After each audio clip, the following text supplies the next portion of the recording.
I don't know if we honed in on the one precise word which our text in Vayikra Rabbah, yes, vis-a-vis Nar Hayiti v'gam zakanti, lo iti tzadik ne'ezav, from Tehillim Mizmor Lamed Zayin, chapter 37 of Psalms. I don't know that, in our close reading of that in the last video recording, don't worry, this is probably my last video recording with which I'll bother you. There'll be one more, but that won't be, substantive. That will be about, I'll make that, I plan to make that later, to record that later today. And that would be about our coming 3 weeks. And the last piece is thinking writing for our course of study that I think would be an important opportunity for each of us to, yes, thinking. Writing is a form of thinking. It pushes our thinking, and thus our experience. Experience isn't enough by itself. When we get older, we have more experience. We don't necessarily become wiser. Only those who reflect upon their experience and reflect upon it in a rather rigorous, demanding way. Of course, then we have to define rigorous and demanding. And I've tried to actually do that, to point the way, just indicate the way, anyway. In that 25-page, whatever it was, yes, at the beginning of the course, a kind of little pamphlet on what kind of thinking am I looking for, is this professing professor looking for from you, for you to try out, for each of us to try out together with me, hypothetically, again, as a hypothesis. You don't have to agree with that approach to in-depth thinking, engaging intellectually, but you want to try it on for size. Again, you're paying good money, or somebody is, for this. So you don't want to leave exactly the same as the way you've come in. You want to consider a point of view, a perspective that is somewhat different from your own. And again, that doesn't mean you agree or you're going to adopt it. As I said, I would hope you wouldn't adopt it. I think that would be bad news.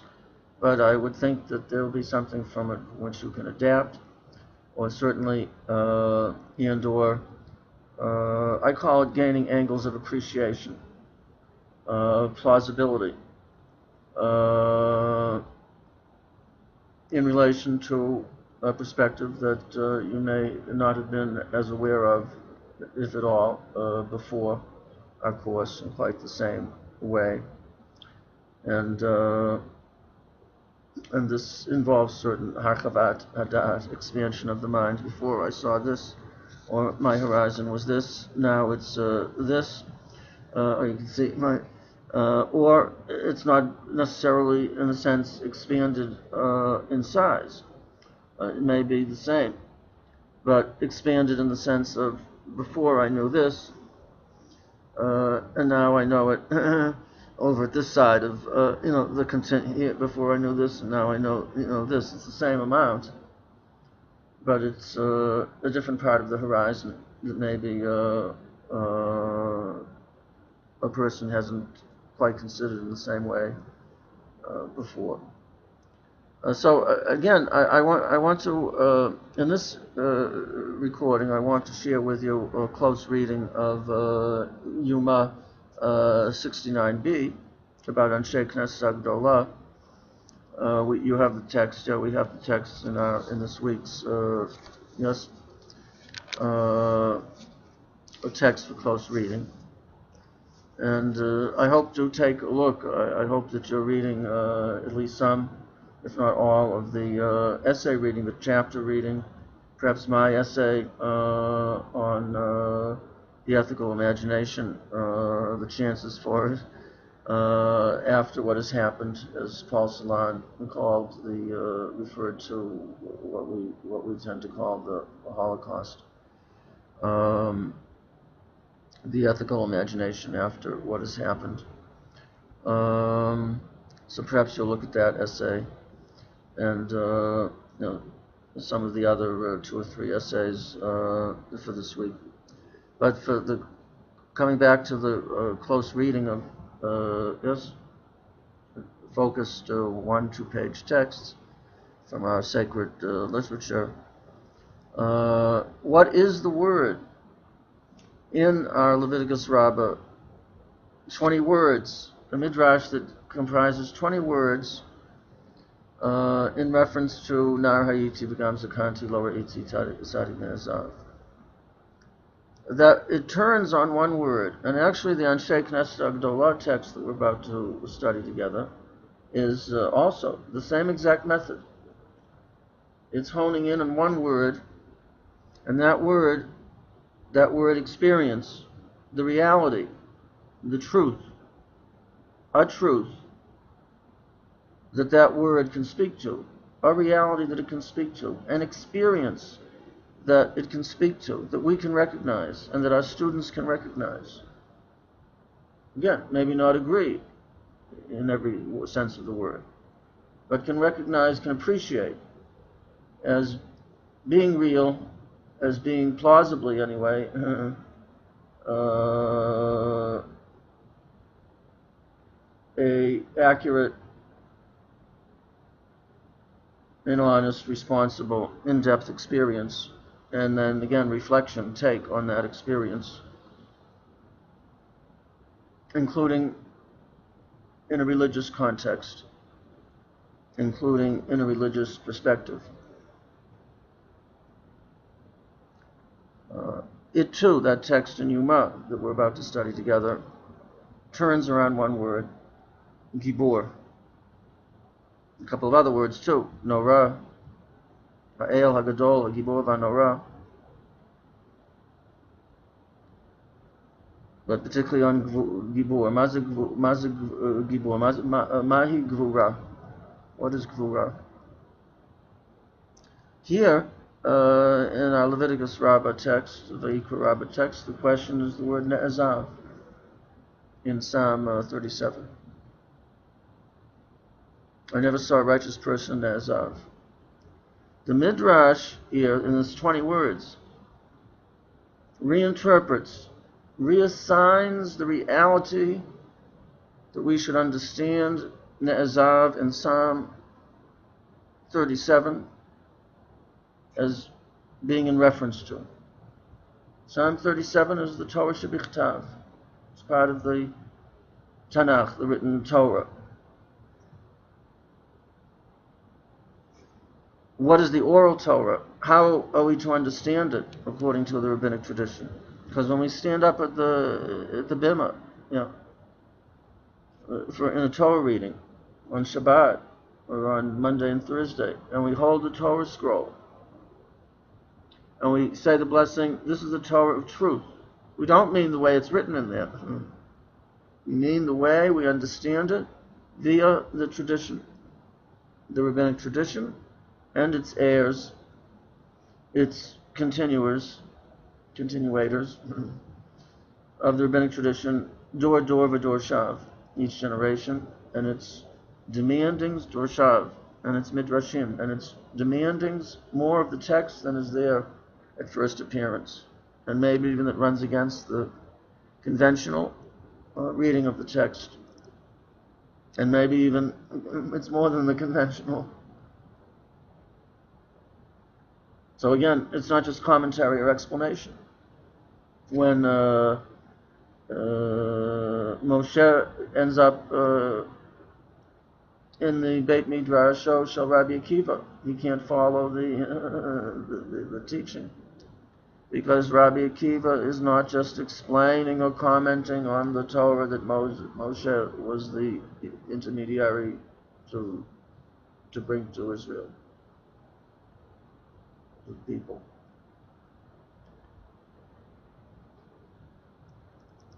Rabbi Akiva's not just commenting. If he was just commenting or explaining, Moshe could follow it more or less. But he was entering into bold dialogue. He was drawing things from each little letter and decorating each letter and the decorations of each letter. But again, drawing not just from what's there, but in conversation with. And there are other indications, such as that story about Moshe in the Beit Midrash of Rabbi Akiva, other indications of the way Chazal understood, experienced their own project.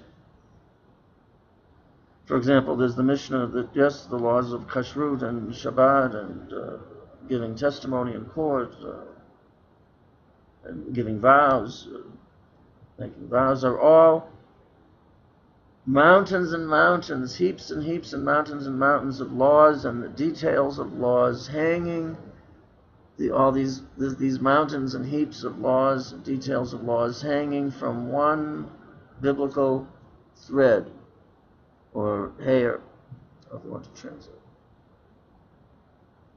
It's incredible. This reflects the consciousness of the rabbis, at least many of them, that about their project, that they understood.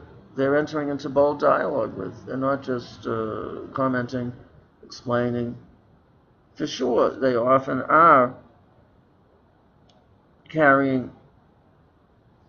being the carriers and then the articulators of what the British call common law, ways that people before them understood Kashrut or Shabbat, or the law of the daughters, if you know what I'm referring to, or Tefillin.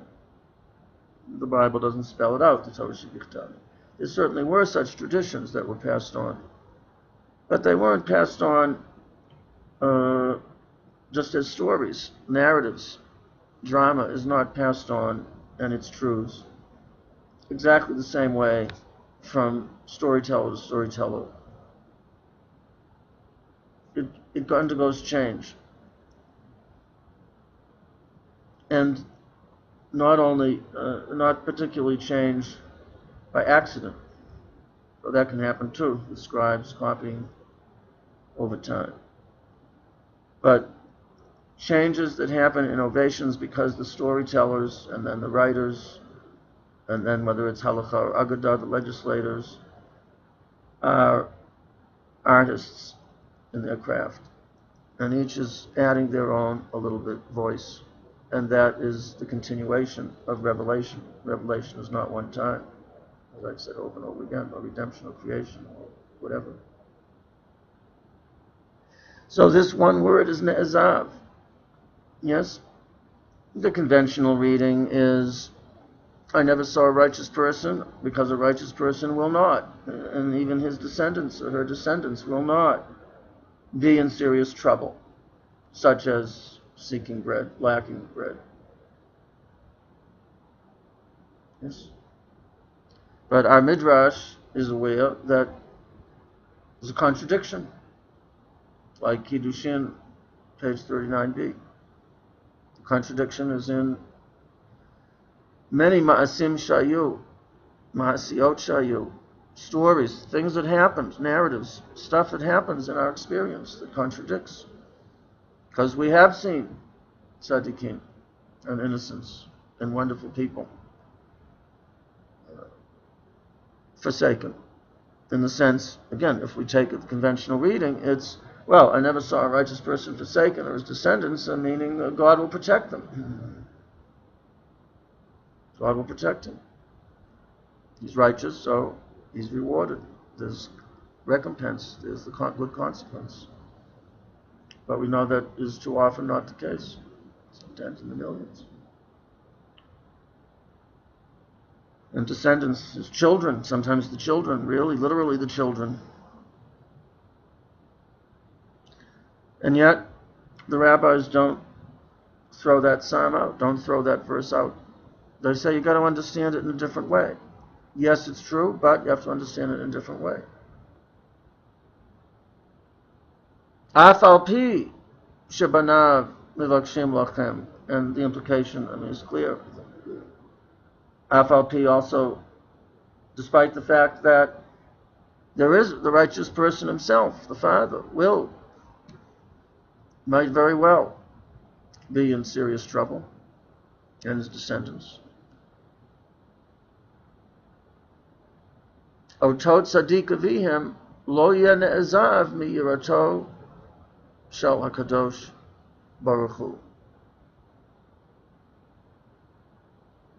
I never saw him forsaken in a different sense now. In a different sense.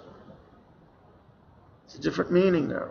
I never saw him forsaken of feeling, of knowing the presence of the divine. So whatever happens, as I translated in my psalm, whatever happens is part of the human condition. It might be disease that hits me. It might be an earthquake. It might be free will, relative free will of human beings. Some of them determine that they're going to exact cruelty, act towards me with cruelty, maybe even ultimate cruelty, and beyond what the mind can grasp as cruelty, even beyond the ultimate, even beyond the graspable. But when that happens,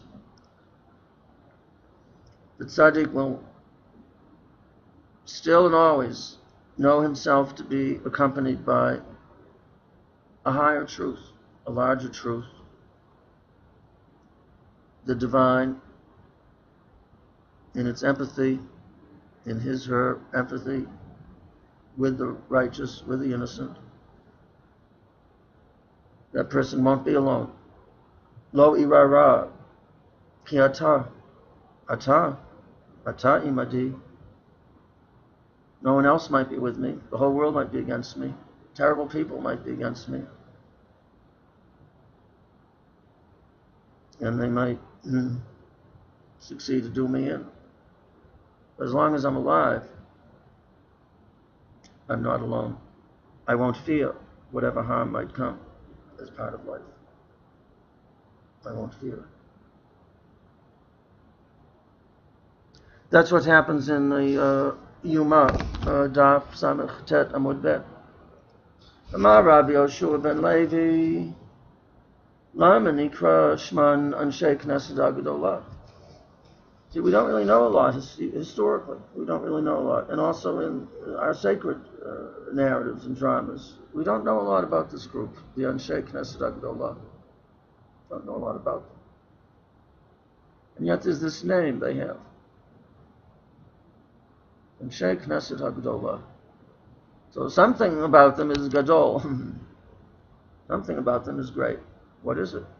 Well, Shichziru, right? Why are they called men of the great assembly? I think the community, gathering together, coming together, the great coming together of certain people. Who are these people? Well, the question, I think, is focusing on the word Gedolah. What's so great about them? The answer, or response. In the Talmud, there's no real answer. There's only a series of responses, possible responses. Shichziru atara liyoshna. Oh. They returned the crown, a crown, to its former position. In other words, its former state of dignity, that was proper to it. That was, yes, something happened to the crown that some some undermining, some diminishing of its beauty, of its the high state, the height of sensitivity and ethics and spirituality, beauty that the crown represents. Something over time was diminished, was lost, but they returned it to its proper glory, to its proper value. Okay. What was diminished? How it was diminished? How did they return it to its...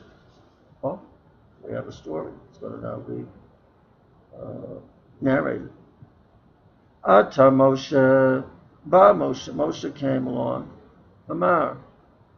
Ha'el ha'gadol ha'gibor. Excuse me. V'hanora.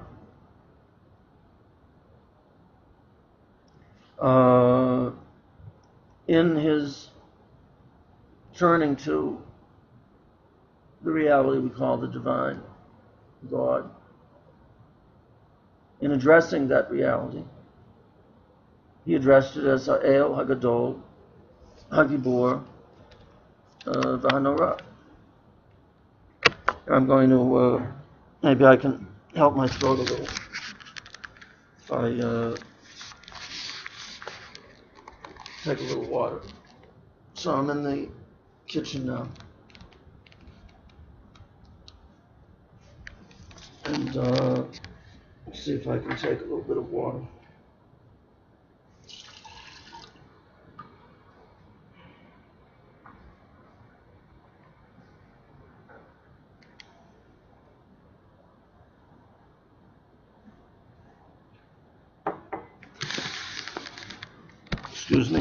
Excuse me for this.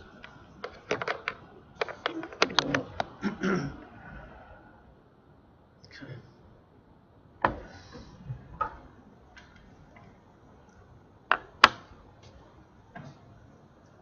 Baruch atah Adonai Eloheinu melech haolam shakol niyeh bidvaro.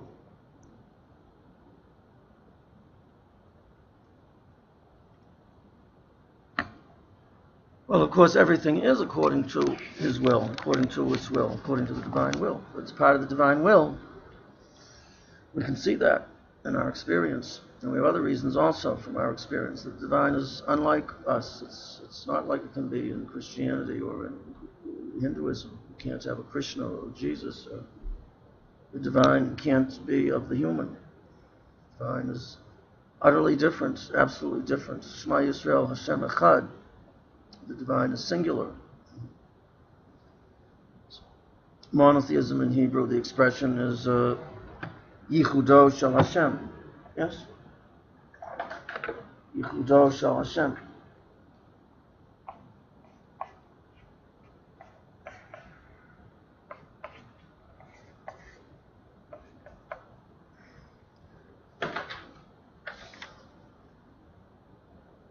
Yes?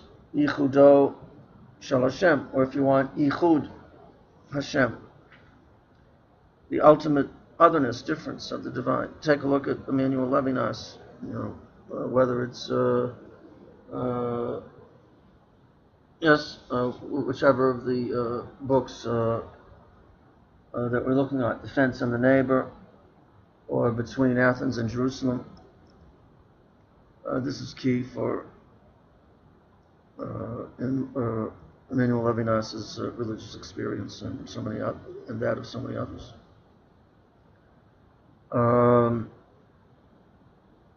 So Hakol Niyeh Bidvaro, everything is according to its word, its deed. But part of its word, part of its deed, part of its will is that we live in a physical world. We live physical bodies. There's a relative free will. And the divine own becoming is such that it's not a human-like becoming in any way. Shema Yisrael Hashem Echad, the divine is singular, totally unique, divine, yes. Other. Yes. So, Moshe, in referring to the divine, in addressing the divine, calls the divine, speaks to the divine, addresses it as Ha'el Hagadol Gibor V'Hanora. Ata Yermiyahu. Jeremiah comes along. Everything's fine. But we already know the Talmudic mind. Yes, the Talmudic project. It's not going to stay. Moshe doesn't have the last word. Nobody has the last word, even Moshe in the Talmud. There's going to be differences of opinion. Every position is going to be examined, critiqued, turning it this way and that way to make sure how might it be true, and then different approaches with from different quarters, from different rabbis, different thinkers, experiencers.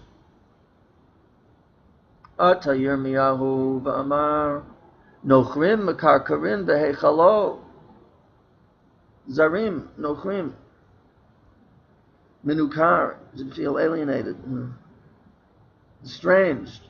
The strangers, foreigners have come into his temple. First of all, how is that allowed?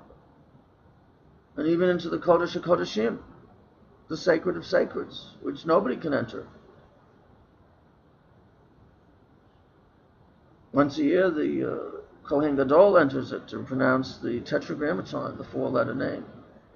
It's almost unpronounceable, which becomes a metaphor for the divine is almost unpronounceable, unnameable in Judaism, biblical and rabbinic Judaism, because, again, it's totally unique. It's other than us, different than us. Want to get close to the divine? Want to be religious? Got to try to think the unthought. Imagine, open ourselves to what we don't know, to the not I, to what we haven't yet known. Stretch the mind. Come up with the chidush in interpreting Torah. That's, I think, why Torah study is paramount. Because in the intellectual realm, we push ourselves to think a new thought. Chidush. And the commandment most often repeated in the Torah is don't oppress the stranger among you, the minority, those who are different, because you know what it's like in Egypt. I think this is also a way to open ourselves to the otherness of the divine that we can only very partially open ourselves to. So do it in the direct ways you can, and that would then be indirect towards the divine. But through it you would catch a glimpse of the ultimate otherness, difference of the divine, if you can think a new thought, a different thought than you thought before. And in the realm of the social, cultural realm of interhuman, to open yourself to people who are other, fellow Jews, to people who are different, that have a different view, but also the non-Jew, the stranger, the minority, because you know what that feels like. So Yirmiyahu comes along and he says, strangers, foreigners have come into your temple. Aye norotav, how can they come into your temple? They're makarkarin, they're exclaiming, they're screaming, exclaiming victory cheers, victory yells over Israel. Aye norotav, where are his awfulness? How does he terrify anybody? Where's his awesomeness? It's not there. Lo amar nora. So Jeremiah, in addressing the divine, said Ha'el, Hagadol, Hagibor. He didn't say Hanora. And you can check it in the verses. Yeah. Do I have it written down here? No. Look up in the concordance. We can check. You'll see that there's Jeremiah actually refers to the divine, addresses the divine as Ha'el, Hagadol, Hagibor. So here the rabbis are giving a interpretation of why. Why does he drop? Why does he not say Norotav? Because it's not true. Because it contradicts his experience, they say. So he's not going to say it. The end of our text has this amazing phrase, Ein kozvim lakadosh baruch hu. You can't lie. You can't lie to God. His nickname is truth. The face of God, says Helene Sixou, is to look into the god-awful truth. The truth is always awful to us. Because the truth is always something other than what we yet know. And then we can come to know it. And then we're going to move on, like Abraham and Sarah, be Ivrim, river crossers. Find another river to cross. Transition into something else. Excuse me. The miracle of water. It's just water. Who needs Cecil B. DeMille, Hollywood movie, splitting of sea in some literal kind of sense. Of course there's a miracle, the splitting of the sea. The miracle is that when we're in situations, sometimes as individuals, sometimes as groups, when the Egyptian army is at our back and the sea is in front, it seems. In other words, there's not going to be any change. We have no hope, in other words. But if you don't depend on a miracle from God, but go into the water up to your nostrils, having faith there doesn't mean that God will open up the waters. Having faith there, Rosenzweig says, faith means openness to risk. They take the risk. They know religiously that God has put into the fabric of creation the possibility of newness. That's what creation is, the possibility of surprise. But the human being has to draw out that potential by acting in some way. And that involves risk.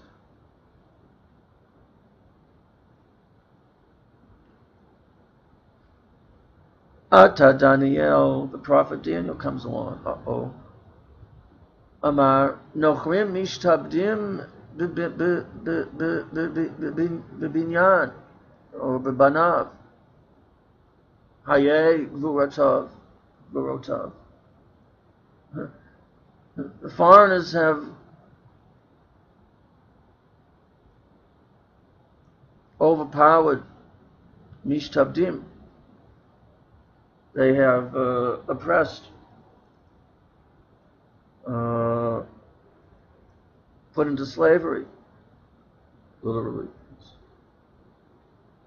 The nikud here is not right.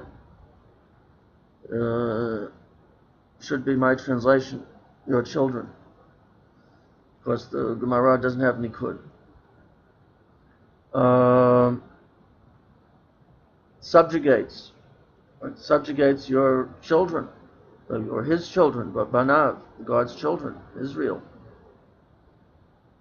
All humanity is also God's children. The prophet Amos says, just as I took you out of the land of Egypt, the children of Israel, the children of Kaftor, I took out of the land of Assyria, the children of Cush, the Ethiopians, I took them out of the land of Kish.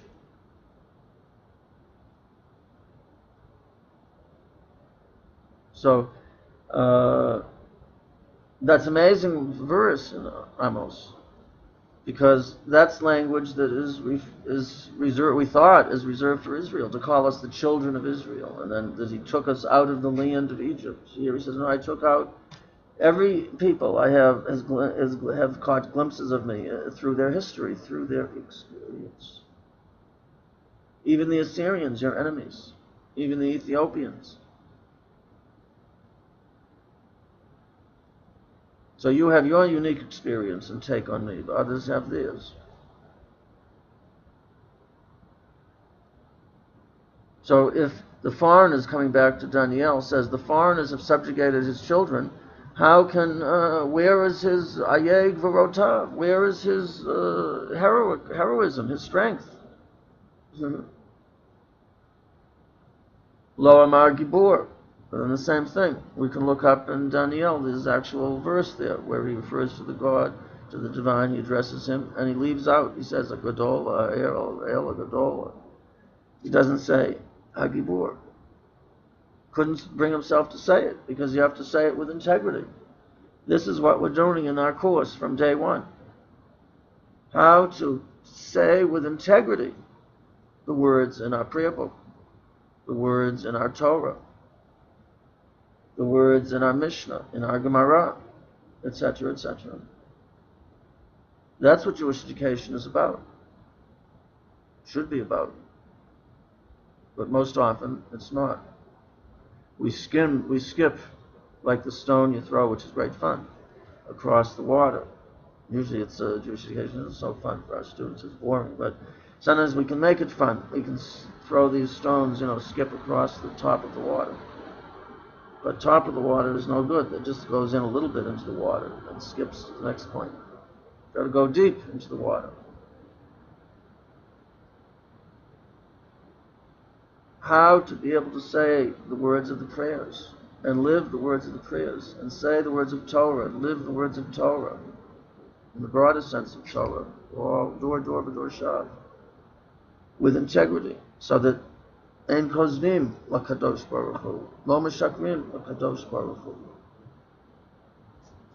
So Dani'el doesn't say gibor. Ata inhu the amaru adraba, they bow him the Haim Amru. Who's they now? What happens? They come along, and they said.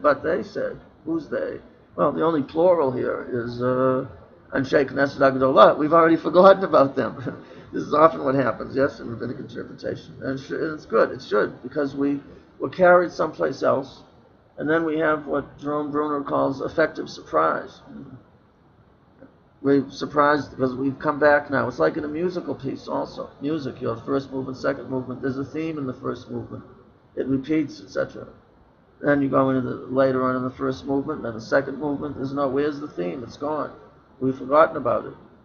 End of the second movement or the beginning of the third. It builds in us. We're reminded to say, that's lovely to hear that, because I heard that somewhere. I heard that in the beginning of the piece, of the work. We call the work. And it takes a bit of work to come to appreciate it. A bit of close reading and wrestling.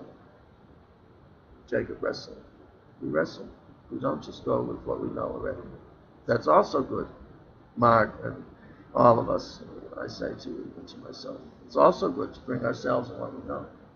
That's half of what it's about. But the other half is to open ourselves to what might be distinctive and different.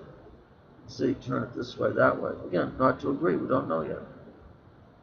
And certainly, again, we shouldn't agree totally, adopt it totally, it won't work. Each person must find his or her own way. I've been trying to model my stubbornness in that. If I've achieved any depth in that, for you to say, this guy really, he's really probing here and coming to something specific. When it comes to meaning, when it comes to how these words of our religious tradition can resonate, speak to real experiences, our own and that of our students. But then you have to say, but now I have to do that.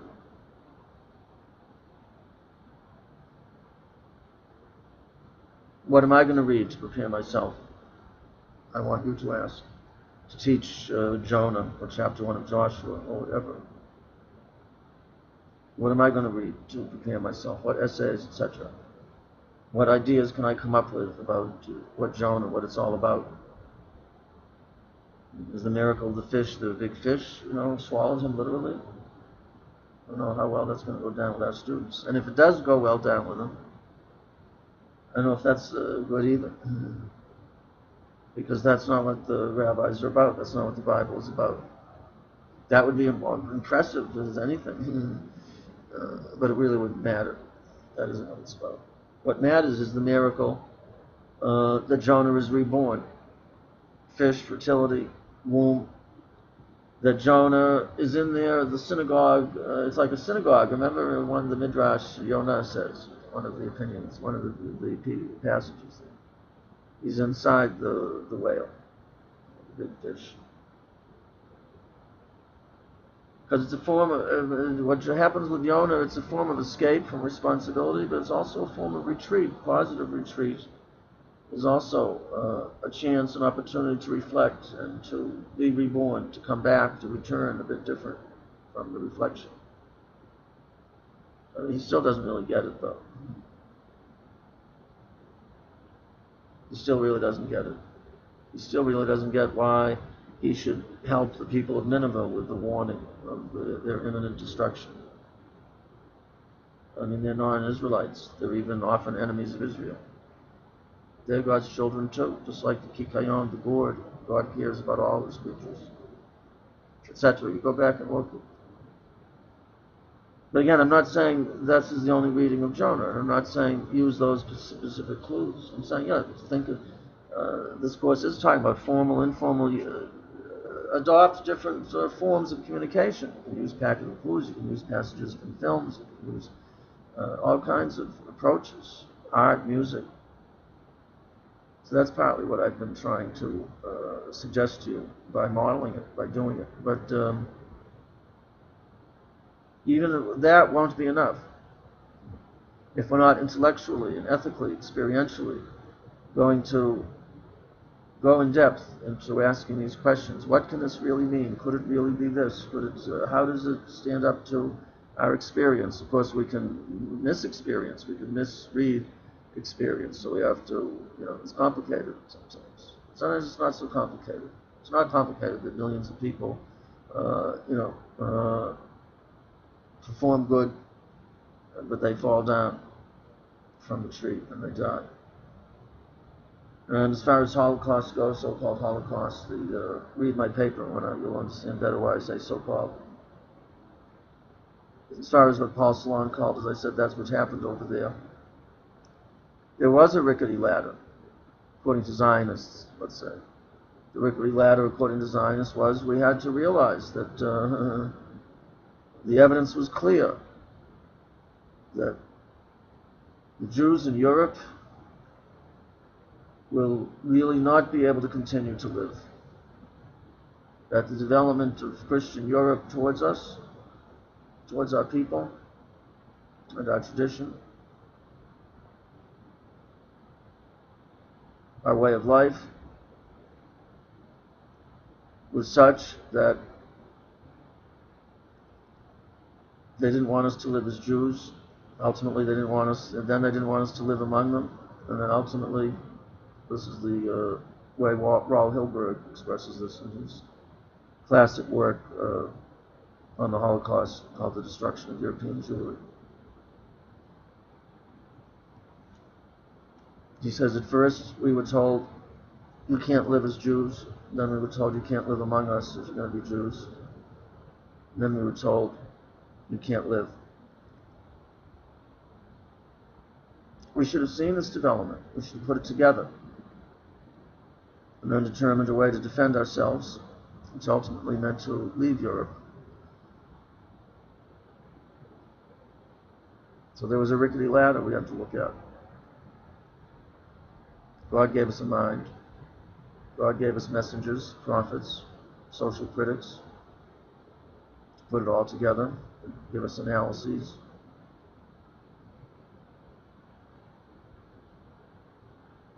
So, Atu Inhu, then the people of the Anshe Knesset Agdolah, they came along. And they said, Adrabah, no, it's exactly the opposite. On the contrary, all the more so. Zohi Gvurato. This is the unbelievably strong strength of him, of the divine. Because the ultimate strength is Shekovesh et Yitzro. Read Hans Jonas's piece, essay about the divine and God after Auschwitz. I think his essential argument is that, the really powerful doesn't have to wield its power. It's a kind of strange contradiction. The ones who have to wield their power actually are not so powerful. They're actually nervous. They're actually nervous about their power.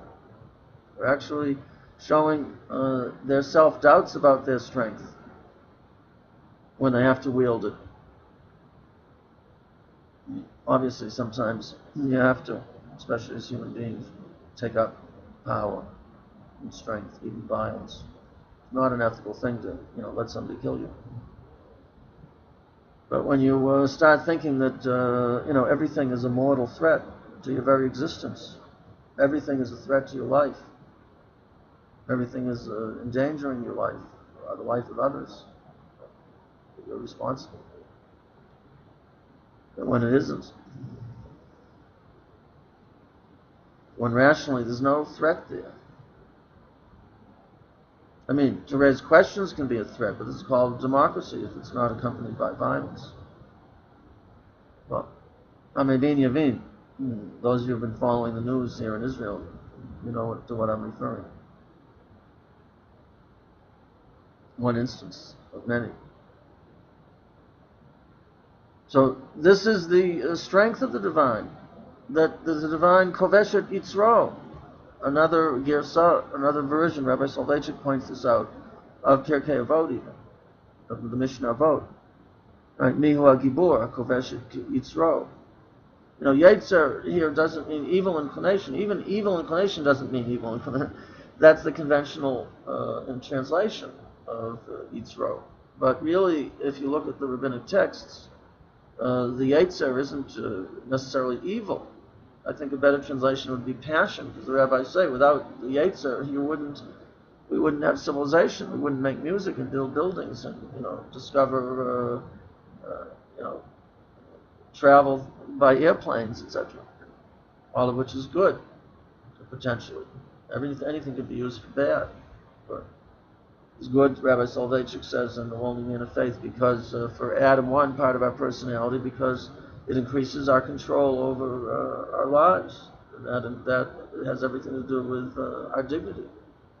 You can't live with dignity if you have no control over your life. For all kinds of factors.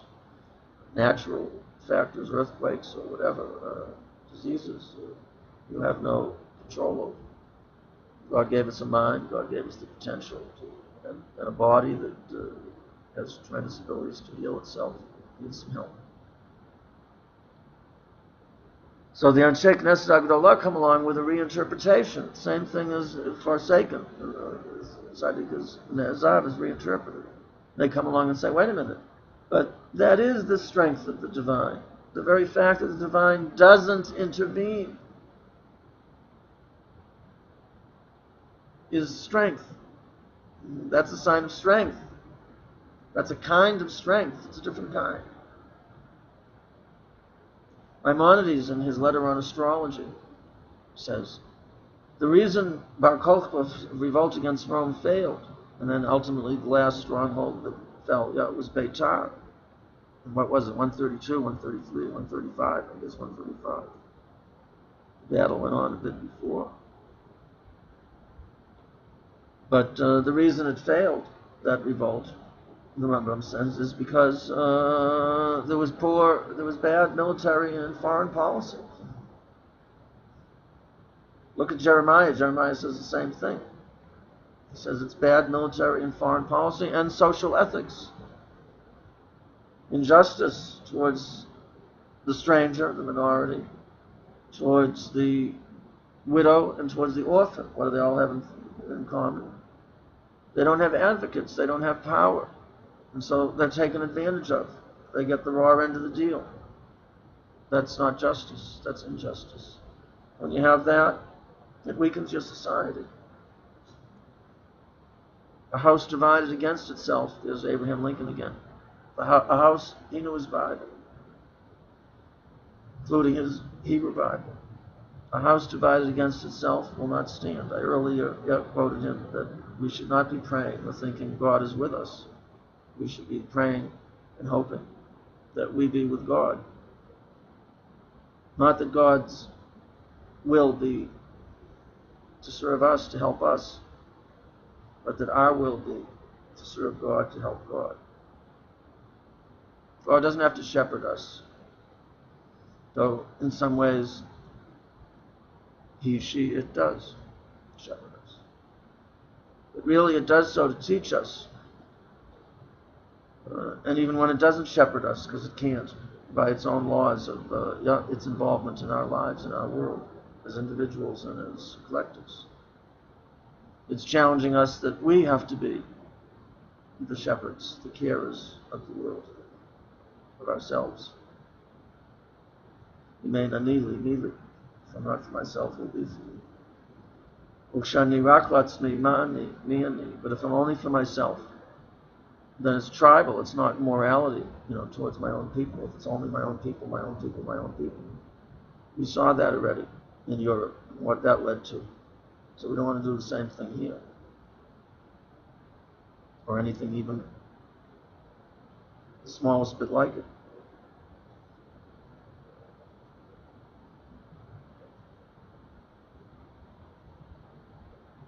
So we come, I'm skipping a line or two, and V'Rabbanan, Heichi, Avdi.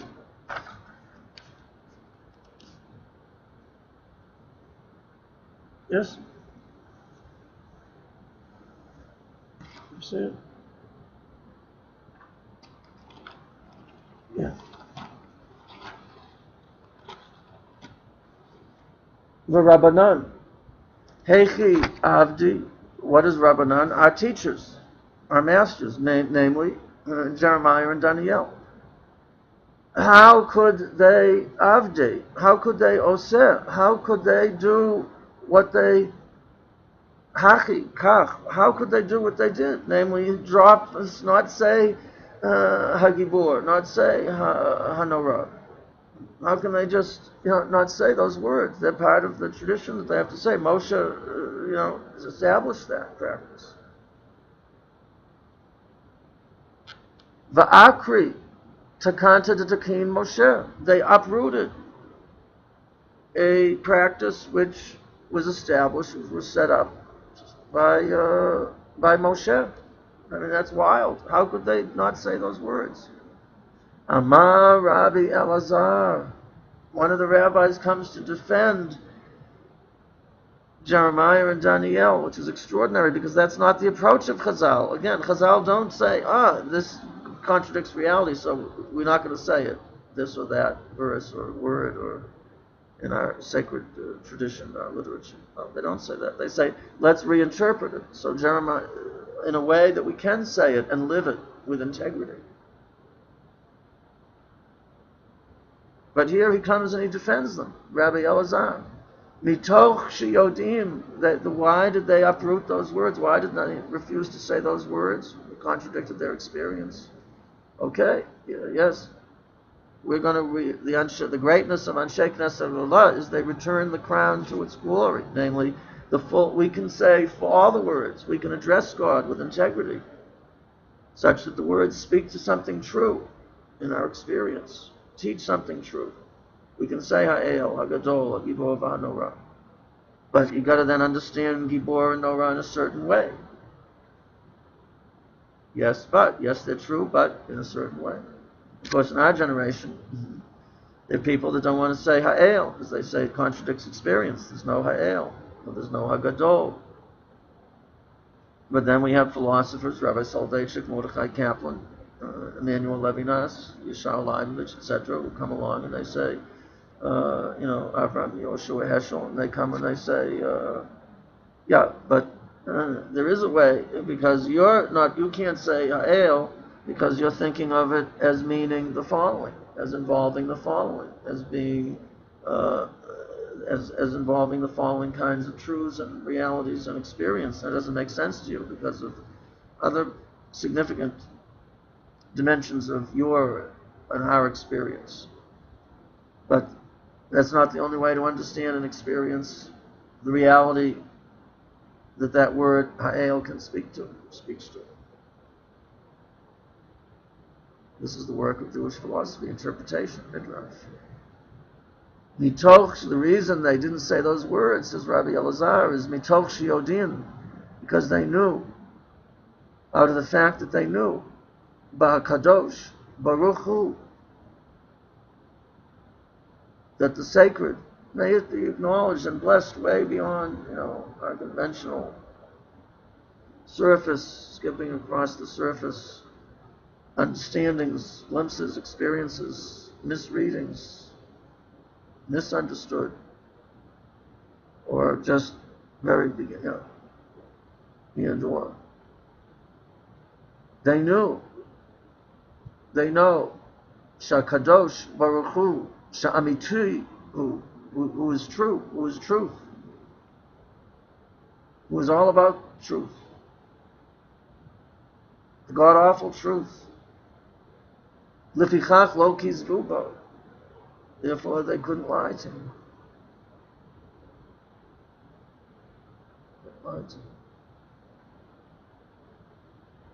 So you got to find a way not to say the words in a way that is lying, that is false, with a way that is true. Your way that's true, different than my way is true. Well, there may be some commonality. That's okay. I mean, I'm not saying just, this is Steve's, weird idea of Book of Jonah or chapter 1 of Joshua or Purim, Megillat Esther, God, Hashgacha, prophecy. I'm bringing texts, quite a lot of texts. I'm reading them closely. Not the only way to read them, but it's certainly a very plausible way to read them, and that many of our teachers from many quarters, different quarters, have understood them in more or less this way. Now, there are other sources too, and those sources understand the divine in much more of a personal and human-like way, no question. So you have to find your texts and your readings of the texts, and examine your experiences of those and of life in the world as it is, and see who your students are. So again, whoever they are, whether it's going to speak to them, not speak to them, but even if it speaks to them, the it might not be worth the speaking.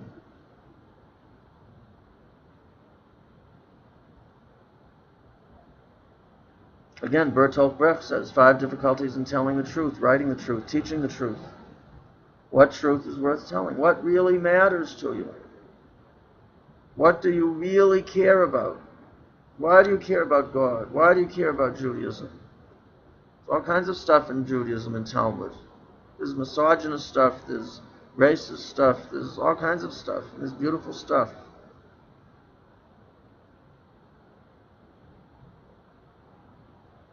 And you can add a verse, says in the Dead Poets Society. What does it mean, the Dead Poets Society? That the poets aren't dead. That Rashi didn't die. That the Rambam didn't die. That Dani'el and Jeremiah and Sheikh Nasser Adollah, they're all here. When I used to live years ago here, and I lived in East Talpiot, and I taught full-time at the university. And, it's across the other side of the city. So I came back home by bus. I wasn't in a hurry. But I'd go by cab very often. And we made became a kind of a joke, because when they first, I used to call the cab, the guy who coordinates the driver said, "How many passengers?" And I said, "Well, there's me. But I always go together with Avraham Avinu and Sari Imenu and the Rambam and Rabbi Soloveitchik and the Ari, but I said, I don't know, they all somehow fit in the one cab with me, so I assume you'll accept payment for as though it were one passenger. As though it were one passenger. So our poets aren't dead.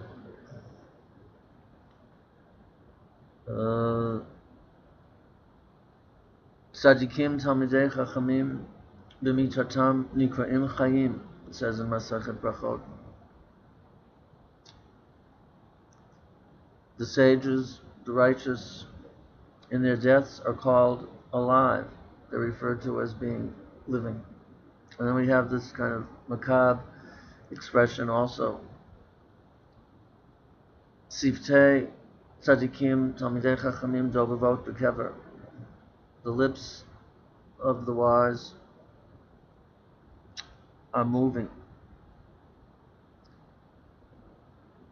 from the grave. They continue to speak to us. And again, still Yom HaShoah here in Israel, here in Jerusalem. So even if they don't have a proper grave, they're not dead. Of course, in a very real sense, they are dead. They can't continue to observe the life of Torah, the mitzvot.